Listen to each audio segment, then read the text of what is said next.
What's up, you guys? Welcome back to the Mixed Doubles Podcast. We're your hosts, Maggie Robinson and Josh Smythe-Macaulay. We're former D1 athletes and co-workers in a major professional sports league with a passion for all things women's sports. All opinions stated here are our own and have no affiliation with our office whatsoever, our employer.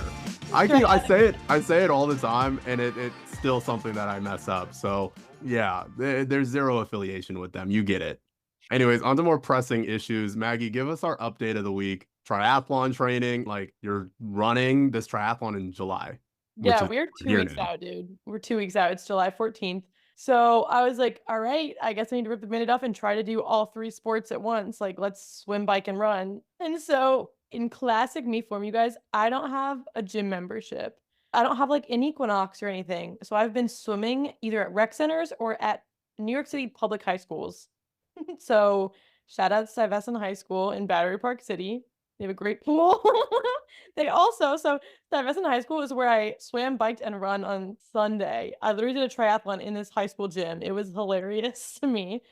I get out of the pool and then I'm on this crusty bike that has not been used since like 2012. Like there's no computer on it. Like this is a stationary bike. Yeah, it's a stationary bike. So I do my bike and I'm like sweating bullets. I'm dying. And then I get on the treadmill and I'm just like face to face with a brick wall, like a white brick wall. And I'm just staring at this brick wall for 5 miles. I had nothing to think about. And then my AirPods died. You raw dogged it. I did. But that's good because during the race, I'm going to have no music. So I need to get comfy with my own thoughts. But wow. You face to face with a brick wall is how everybody should train for anything. Yeah. That mentally toughened me up, I won't lie. It's just you and your thoughts. But I feel like you just lobbed a really nice transition. Big plays. And big players. Okay, this one means more to me. Bella Whittaker is my big player. She is a Penn track runner. She just finished up her senior year at Penn, which is my alma mater, and she is going to the Paris Olympics. She made the Olympic relay pool after placing 6th in the 400-meter run. And if that wasn't crazy enough, her sister Juliette Whittaker is also going to the Paris Olympics. Like, the family tree is incredible. I don't know what they're feeding these girls. I don't know what kind of talent they have in their genes, but they are both incredible runners. And so I'm so excited to have a Penn track runner in the Olympics. Like, I will be cheering her on, watching her. So hype. That's awesome. You got to love the alumni support. Do you know where they're from? I think Maryland, actually. Maryland. I was going to say, I don't know what they're feeding them in Maryland. So no suggestions. Yeah, no suggestions there. Mine is just as fun. Not an alumni related thing, but still fun for me. She actually ran at Harvard, which for us, it is what it is. But for her, she's a baller and she gets things done. Gabby Thomas, 2-time Olympic medalist, world champion, has a degree from Harvard, as I mentioned, and also has a master's degree in public health from the University of Texas, which is insane. She's doing that. She's doing all of these things at such a high level. But the reason I wanted to shout her out is obviously the Olympic trials are going on right now, and she got first, crushed it, is punching her ticket to her second Olympic Games, and is a hopeful for the gold medal. She ran the 200 in 21.81 seconds in the finals, which, yeah, I think she actually ran faster in the semis, and it was a world lead. So for her to just do that and then continue her dominance into the final, amazing. She's an incredible athlete, an incredible person. She's been able to do so many cool things in the community. We've talked about her before. She's working with, I'll say, Serena Williams' husband, because I don't know how to say his last name.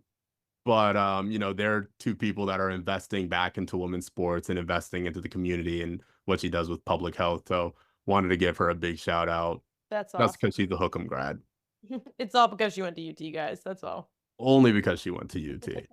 But some other really cool news around the industry. I'm a huge Pelicans fan, the New Orleans NBA team, and they've had Swin Cash, who, if you don't know her, absolute baller. She is a 2-time NCAA champion at UConn, 2-time Olympic gold medalist, 3-time WNBA champion. Whoa. So just, you want to talk about accolades.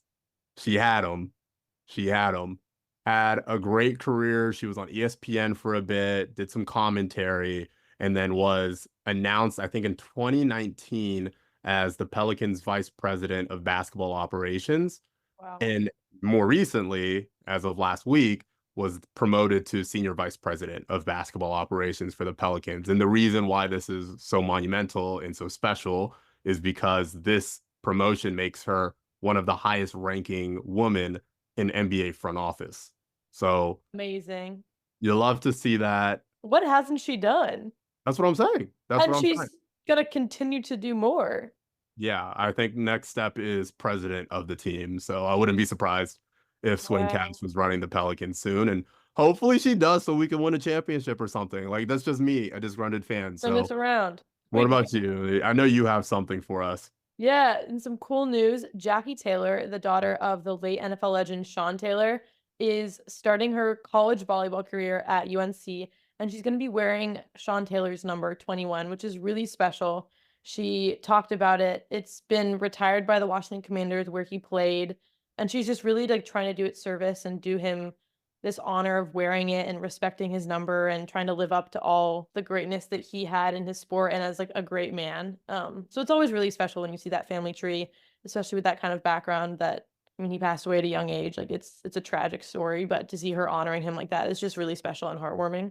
Yeah, he was such a legend. I mean, anytime you go to, and I haven't been to a Commanders or haven't been to one of their games ever, but you kind of see like, and I don't plan on going to any games. Let's make that clear. Let's make that clear. But Unless I get something for work. the environment there when they have the 21 towel, the number's retired, when they wave it around, it's so special. And he was such a special player for them and for the NFL. He was so good in such a short amount of time. So it's really cool to see her continue that legacy, as you said, and hopefully she has a great career. As you guys may know, the Olympic trials for track and field have been taking place at Hayward Field in Oregon this past week and weekend, and we have some big names for you to know.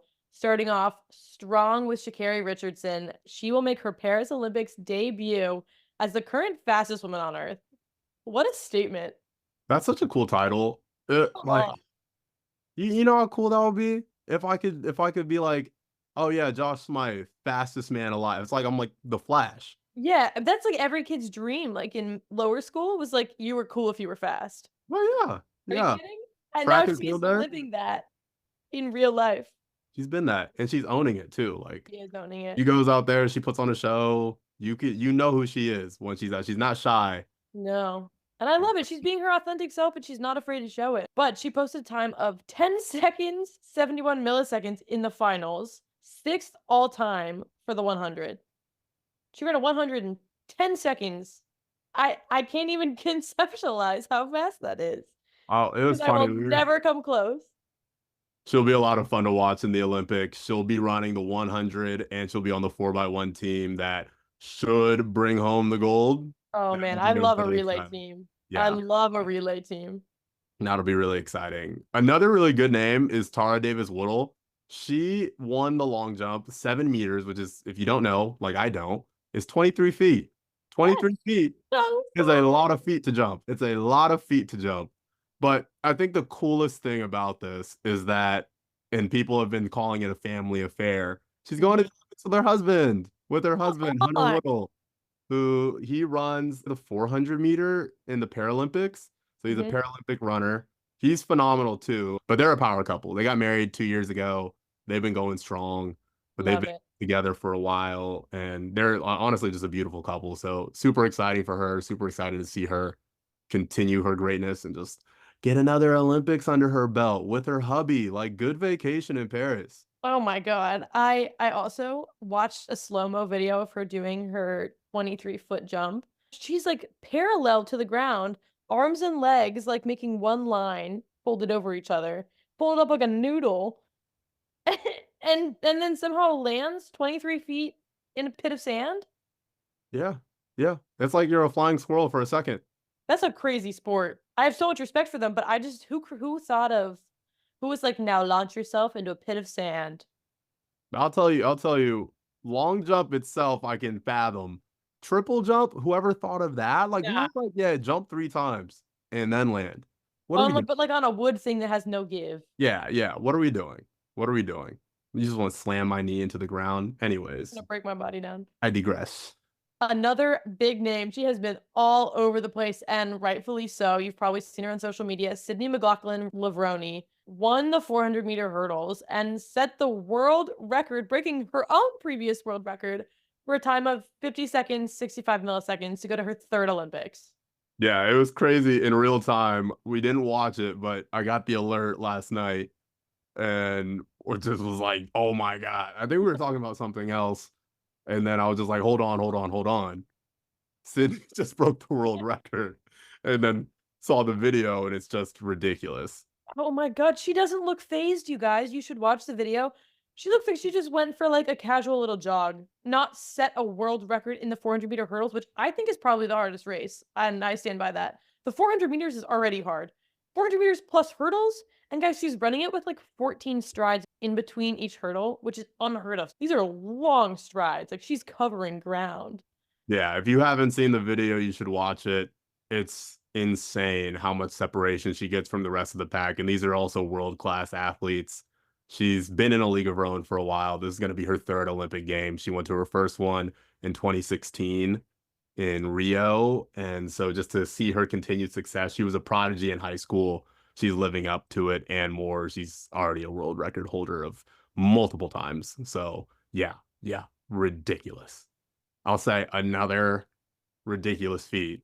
Lolo Jones, who I love. Lolo Jones, for those who don't know, she ran track at LSU, which is my parents' alma mater, so it has a nice soft spot in my heart. But more importantly than that, she was a world-class champion, world-class runner. She ran the 100-meter hurdles. And I'm giving you this background to set this up, but she was expected to win the gold in Beijing in 2008, and she tripped on the second to last hurdle and ended up getting seventh. And then from there, never quite recovered into a position to win the gold. So she ended up bobsledding. I'm not quite sure if she ended up winning any medals in bobsled, but Lolo Jones has kind of been the poster child of just like continuing to push herself to the limit. And so she's 41 years old now. She qualifies to run at these US Olympic trials. She's the oldest female to run in her event ever at the US trials. Wow. And she did it. Like, and I was following her stories on Instagram. I've been following her on Instagram for a while. This was nothing more for her than just proving to herself that she could do it. Yeah. And she finished the race. Like she got over all 10 hurdles. It's such a cool story. And I think it's one of those things. I think like people have knocked her in the past, like you're too old to be doing this, blah, blah, blah, blah. Like stick it to them. Yeah, she's doing more than 99% of people out here. And I have so much respect for her just being like, you know what? I'm dedicating myself to this until I literally can't do it anymore. And to be a summer and winter Olympian, like, guys, her background is stacked. She's done it all. And like to come back from that much adversity, you could easily let that shut you down and let that define you and be like, okay, well, I was an almost Olympian. That's how I'm going to be known. No. Also, the thing that just sticks out to me is that we all have these little things where like, oh, I want to try to prove this to myself. Very few of us have, oh, I want to try to prove to myself that I can run in the US Olympic trials. Like that is in a league of its own. I don't understand. And she did it. And she did it. So super cool there. Kudos to her. Yeah, in a field event, we got a new name for you maybe. Chase Jackson just qualified for her first Olympics in shot put with a distance of 65 feet and 11 inches. And she's a two-time defending world champion and barely missed a Tokyo Olympics. So this was a little bit of a redemption tour for her. This woman is strong. She launches that thing 65 feet. Those balls are heavy. That's like a cement. Like, I don't even know what it's made of. You know, you did shot put, right? I never did shot put. That looked like I did shot put. But yeah, no, those balls are heavy. Yeah. Those who are doubting. Yeah. Also, just like shot putters are an interesting breed of athlete. There's some quirky people out there, but they're repping their thing. One girl had these long nails. Someone had a cool mask on. Like, you guys got to watch the field events too. Don't sleep on the field events. No, the field events are fun. Tap in. As a field eventer in high school myself, tap into the field events. What'd you field event? I did triple jump that we talked about earlier. Oh, and wait, why were you slamming triple jump when you did it yourself? Because it sucked. It ruined my knees. But let's kind of go away from track and talk a little bit more about gymnastics. I'm tired of talking about my high school career. It was less than illustrious, Tell me more.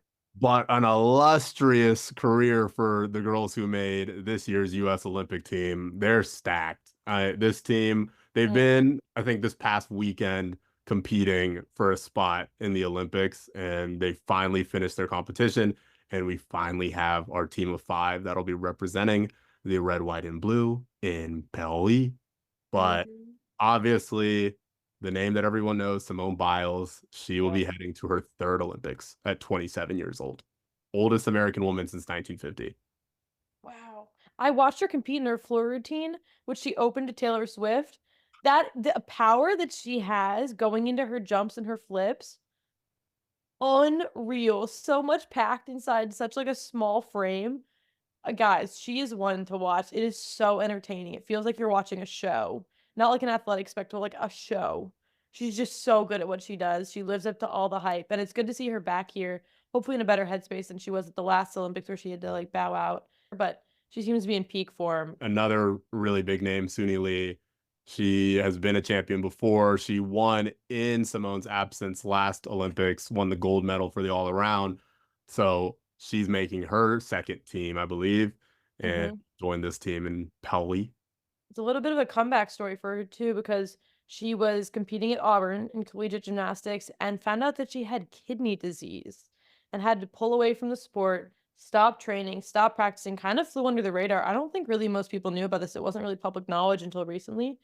And she had to like modify her training coming back and his spot to be back from this kidney disease. She had to work with her trainers, work with her doctors, and is now making the US Olympic team. So just like hats off to her. I mean, that's an incredible story. Another cool name, Jordan Childs. She won silver, so she was on this team. And actually, I think four of the five were at the Olympics in Tokyo in 2020. So Jordan Mhm. Childs is another one who won silver with the team. So, for her, it's let's go win gold. Let's get Yeah. an opportunity to win gold. And I think that's really cool. And then Jade Carey, who was at Tokyo's 2020 Olympics, but as an individual qualifier, which Mm. apparently the US isn't doing anymore. So this year you had to make the team to make the Olympics. Wow. Yeah. Teamwork makes the dream work. Yes, indeed. And they interviewed her and she was like, look, even if it was an option, making the team was a priority. It's what she wanted to do. And to be able to win a gold as a team is so special. So it'll be cool for Yeah. her. A new name on the squad is Hesley Rivera. She is a 16-year-old newcomer. She is, guys, she's 16. She just learned how to drive. Like she's still in high school. There's not much background on her other than she's obviously an incredible athlete and an incredible gymnast and someone to keep an eye out for. I don't think really anyone knows what to expect with her, but she must be next level talented to have made this stacked Olympics roster. So keep an eye out for her when you watch. Again, I ask, what were you doing at 16? Hmm? Hmm, Not going to the Olympics. driving my little Honda Fit to and from soccer practice. Yes, indeed. Yep. Yes, indeed. I had the Volvo XC90. Anyways, the WNBA, give you some fast highlights of the week. It's been a fun week in the W. The dope. Maggie and I and our favorite editor in chief, Bradley Polkowitz, got Brad. to spend some quality time as a squad at a Coinbase sponsored watch party for the Commissioner's Cup, which our New York Liberty were competing against the Minnesota Mhm. League. So we got to go. It was dope. It was like Dude, sick that was a great bar. time too. We show up at Blue Haven South, down in Eye, and it's popping. We walk in and I'm like, "Oh, okay." And like they had the best food, let me just say. Good They had food. amazing free food. Josh got a really scary looking drink that looked like toilet cleaner, but All apparently right. It didn't taste like toilet cleaner. yeah, well, it was neon blue. What else am I gonna think of? Yeah, they put that curacao in there. I don't actually know if that's how you pronounce it, but I have no they I put some in there. Yeah, I had zero intention of drinking on a Tuesday night, but you put free in front of me and say it'll go less. down. But yeah, that was a great event. That was a lot of fun. Good way to spend a Tuesday. Great Mhm. way to spend a Tuesday. But some other really cool things going on in the W. Asia Wilson, 20 game streak of 20 plus points. It actually just recently snapped, Wow. but WNBA record, just complete dominance. She's been so good Yeah. this season. And then another thing that was really fun, Angel Reese, who it was a big competition between the two of them and really fun to see two former SEC girls going at it. But Angel Reese in a league of her own right now, 10 straight double doubles, which is Can you also a break down WNBA a record. double-double for me? Yes, indeed, I can. A double double in basketball is when you score double digits in a category. So it could be a points, you scored 10 points, you had 10 rebounds. That's a common double double. Okay. It could be 10 rebounds, 10 assists, Mm, 10 assists, 10 steals. If you have double digits in any statistic, it's a double double. got you. Quickly along the lines of Angel Reese, Sky versus Fever, aka Clark versus Reese, Mm-hmm. drew another WNBA viewership record. So they literally like played 2 weeks ago, broke a record. They play again, 2.3 mil. Keep it going. It's Keep gonna it keep going. building. Let's just go ahead and wipe the schedule and have them play every day. Every game. We would love a 5 game series between the Absolutely. Sky and the Fever. We didn't talk about it, but the Liberty ended up losing the Commissioner's Cup. I didn't really want to talk about it, but the Lynx deserve some credit. The Lynx have been phenomenal this year. They're 14-4. That gives them third in the league. Mm. So they're definitely a team to watch for. They're great. And they were playing down Diamond Miller, who was their first round pick last season. She's going to be a great asset for them when she comes back, hopefully healthy soon. But the Lynx are a team that could make a serious run at a WNBA championship this season. So one to watch out for. Congrats to them for the Commissioner's Cup, their first ever. Wow. Big news. Okay, let's kick it off to some soccer. This is big news in the US. The US women's national team roster for the Paris Olympics, guys, has been revealed. And the biggest note of all is that Alex Morgan was left off the squad. Boom, boom, boom, boom. Let that sink in. Let that sink in. Hey, let that sink in. So Emma Hayes is the new manager coach of the U.S. women's national team. She came from Chelsea. We spoke about it before. She had to name an 18-woman roster. So this is smaller than the World Cup roster, which is 21. So she had a lot of cuts to make. Like 18 is small. My college team, for example, had 30 kids on it. So like 18 is like, we are really getting down to the best of the best. And you have to have a really specific style in mind, and everyone has to fit that style. So let's get into it. With the goalkeepers, we have Alyssa Nair. She is like the stalwart. She has been the starter for years. I think she's just been so incredibly steady. She's played in lots of World Cups, Olympics. Like, she knows what she's doing. That's my girl. She also is just like the most calm force back there. Like, you never have to wonder. She's never acting erratically, you know? Like, that's what you want in a goalkeeper. That's goalie love right there. That's The goalie goalie love right connection. there. Yeah. For the defenders, some names to know. We have Emily Fox, Naomi Germa, Jenna Neiswanger, who is on the New York, New Jersey, Gotham NWSL team, who I saw play. Guys, she is a stud. She doesn't have that many caps. She's only played for the national team 9 times, but she is someone to keep an eye out for. She made this roster for a reason, and she is just so athletic. In the midfield, we have, as always, Rose Lavelle. She has been holding it down for years. She's started 100+ games for the U.S. women's national team. She's crafty. She's small, but she uses her size in good ways. Like, she knows what she's doing, and she really knows how to play with her teammates. She's really good at playing off other people. We have former captain, probably again captain, Lindsay Horan. She's just a force. Like, you just know she's consistent. She's going to give you that attitude and that like depth of character that you really need out of a player, especially out of a midfielder. And she's just like a workhorse. She's back and forth all game long for you. And then up top, so we left off Alex Morgan. Who did we bring in? Great question. Mallory Swanson is back from injury, and I'm actually smiling so big saying this. Guys, she's so good. She is like a game changer in every sense of the word. She's going to be like the new face of this team in my mind. Hold me to it. I think she's incredible. Whoa. She's up there. I know. Big words, but I'm saying it. She's up there with Trinity Rodman. Yes, that is Dennis Rodman's daughter. If that doesn't tell you that she's not the world's best athlete, like, I don't know what does. But She's so good. she's so good, and she's made such a name for herself on her own, which I really respect. This is big news. Crystal Dunn has played outside back for the U.S. national team for years. Like, that's just been her position. Every coach has put her in there. But she's actually technically trained as a forward. And now she's being slotted into this forward role, which is really exciting to see. She's so powerful. And she's up there with Sophia Smith. We also have Jaden Shaw. So I know she's like, they left off Alex Morgan, but this is pretty stacked. Yeah, I mean, from what I understand, and I'm a culprit of not having followed this team so closely, but obviously know the big names and know the struggle that they had at the last World Cup. Mm. Is this is the reason why you bring in your new head coach in Emma Hayes. Like you have somebody who comes in with a fresh perspective, who can make tough decisions, and this is your first real test about like where is this team at, where are they going? And now you're on the world stage in the Olympics with an opportunity to say, hey, we haven't gone anywhere. Right. And those require some very difficult decisions. And like, honestly, the way that I'm thinking about it, and not to disrespect Alex Morgan at all, because I mean, we all know who she is. Like, Right. she is so accomplished and she has been such a steward of the game of Hmm. American soccer for both men and women. But the time comes where it's, Right. you know, you don't necessarily provide as much to the team outside of leadership and experience.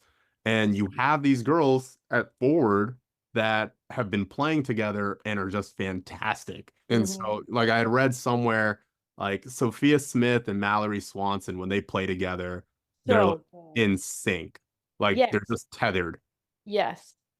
And it's like you can't set that aside for somebody who's going to come in and bring maybe a little bit of leadership and guidance. This is also the youngest team since 2008, so Hmm. I think average age of 26, 27.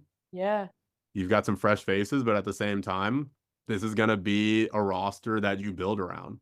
It is a rebuild, absolutely. I think it wasn't working. It was so clearly not working in the last World Cup that, like, to keep that would have been a mistake in everyone's eyes, and they had to hire a new coach to bring in something brand new and fresh, and that's exactly what she's done, so I don't think anyone should be shocked, but it is definitely the end of an era and the beginning of a new one, which is so exciting. It is very exciting. It's always exciting to see that in any sport, honestly. Really excited to see these Olympic Games. I feel like we're almost at the point where we know everybody who's going for the Yeah. US. So now it's just wait and see and get to Mhm. watch them Pelly. I did not like that I accent. can't do a French accent. I'm not gonna try. I could, but I'm not gonna try. Oui, oui, baguette. Thank you guys so much for listening. We will see you next week. Don't forget to follow us on the Instagram at Mixed Doubles Pod. That's 1D, the Mixed and Doubles. Share it. Follow us on Spotify, Apple Podcasts, wherever you listen. Throw us a little rating. 5 stars would be awesome. And we'll see you next week. 5 stars would be great. If it's any less, don't bother. Peace. Bye.